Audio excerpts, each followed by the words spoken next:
John Ulzheimer is known as one of our nation's most recognized credit experts. Having worked for 28 years in the credit industry, John has become one of the most prolific speakers about credit and the go-to authority on answers to credit-related questions. Credit Countdown with John Ulzheimer. Hey there, this is John Ulzheimer, and I am a consumer credit expert. I've been in the credit industry for almost 30 years now. I spent some time at Equifax, which is one of the credit reporting agencies in the United States, and FICO, the company that designs and develops the FICO credit scoring system. So today's video, I'm going to see if I can clear up a considerable amount of misinformation and misunderstanding about credit report formats, why credit reports look different based on where you see them from, and what is actually on a credit report. All right, so this is important. The first thing we need to do is we need to define the difference between a credit report and a credit report disclosure. A credit report disclosure is any format of credit report that is designed for consumer consumption, so for you to see.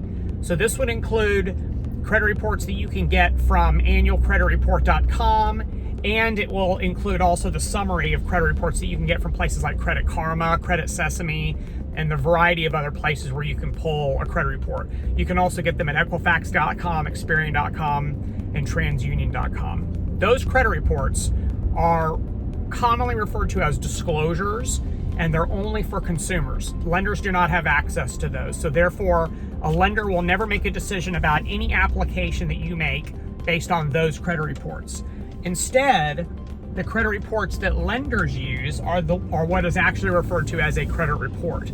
Those are the reports that come directly from the credit reporting agencies and are only delivered to lenders and other users of credit reports pursuant to some sort of a hard credit inquiry. So if you apply for a mortgage, you apply for a credit card, you apply for an auto loan, those are the types of credit reports that are going to come directly from the credit bureaus, directly to some sort of a user of credit reports. Those credit reports are not available to consumers. So you can see that there's two very different and distinct styles of credit reports that are designed specifically for a specific target audience, consumers versus the users of credit reports. So one of the topics of confusion with respect to the credit reports for consumers is, well, why don't they look the same as other credit reports that I see? Aren't accounts supposed to have an 84-month payment history? Aren't accounts supposed to have years worth of information about how well or how poorly you've made payments? And the answer is, of course they do. And they do. On the actual real credit reports that are provided to users and lenders and those that are scored by credit scoring systems, those accounts have what's called an 84-month payment history grid, assuming that the account is over 84 years old. So think of it as a 7-year by 12-month chart that includes how you've paid for that 84-month period. And every time, if your account is over 7 years old, then every single month, a new month starts and the oldest month falls off.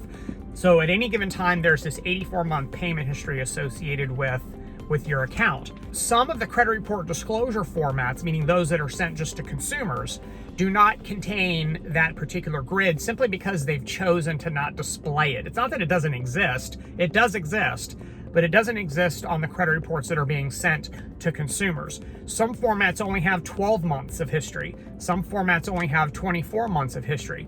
Those are not the reports that lenders use, and those are not the reports upon which your credit score is based.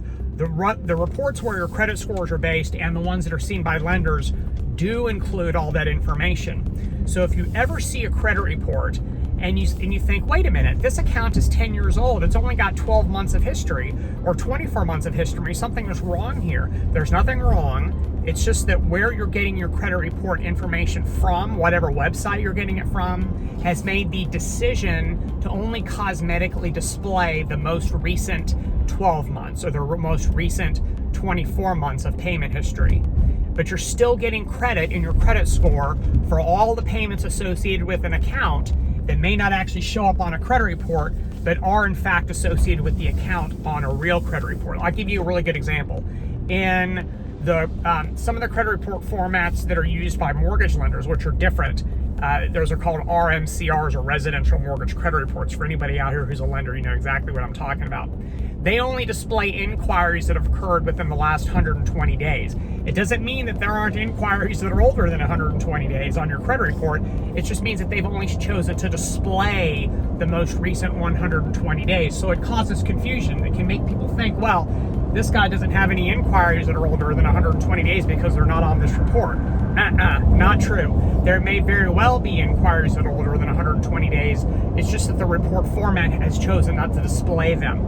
So it's the difference between what is actually displayed on the report that you're looking at versus what is actually on the real credit report that resides with the credit reporting agencies, which is actually the important one. So if you ever think that you have some sort of a credit card account, or that you're associated with a credit card account, and you don't think you're getting credit for the full payment history because it's simply not being displayed on some format, don't be. You're misunderstanding what you're looking at. You're only looking at kind of a truncated or abbreviated version of the information. The actual real full information does actually exist. It just exists with the credit reporting agencies, which is where the credit scoring systems reside as well.